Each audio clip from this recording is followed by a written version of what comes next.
բուսաբուծության լաբորատորիա, չնայած նրան, որ այնտեղ նաև կան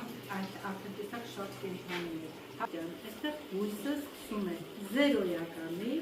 և դառնում է մեծ բույս։ Իսկ զերոյականը սկսվում է, երբ որ մենք արդեն մեր կրթահամալիրի սովորողների օգնությամբ հավաքած ենք լինում սերմեր։ Իսկ այս սերմերը ո՞նց են առաջացել։ Առաջացել են մեր սանած, տնկած բույսերի։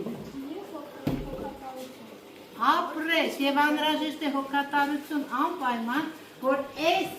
փոքրիկ սերմը դառնա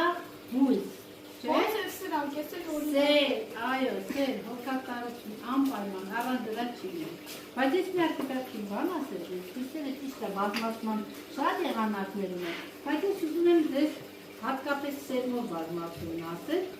որ մի հատ մաթեմատիկական հաշվարկ կանենք։ Ունենք մեկ սեր, ցանում ենք,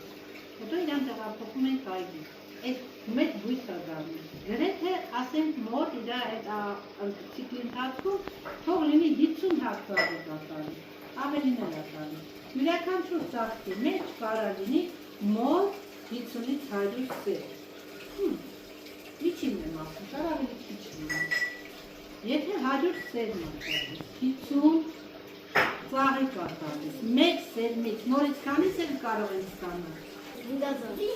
Կարող ենք բազմացնել կտրոնից, մի հատ կտրոնից, մի հատ բույս ենք ստանում, վերջը մանր սերմեր, գրեթե անտեսանելի են այս սերմերը։ Վերցնում ենք մի արկը, դա տեսանելի է, դա ավելի մեծ է։ Մի արկ եք վերցնում, 10 սանտիմետր հող եք լցնում,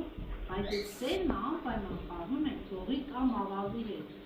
Չի ջուր ենք լցնում, որ եթե մենք մի անգամից ջուրը լցնենք, այդ սերմերը կփորձեն, կգնան միտեղ կփուտակվեն և ամբողջ աշխատանքը գործում։ Կամ ափը պահում ենք և զուսորեն հենց ջուր ենք լցնում, որպեսզի սերմը մնա իր տեղում։ Իսկ մյուս դեպքերում ուշադիր եղեք։ Ես կարող եմ ձեզ սերմ տալ, դուք տանեք այդ սերմերը ցանել։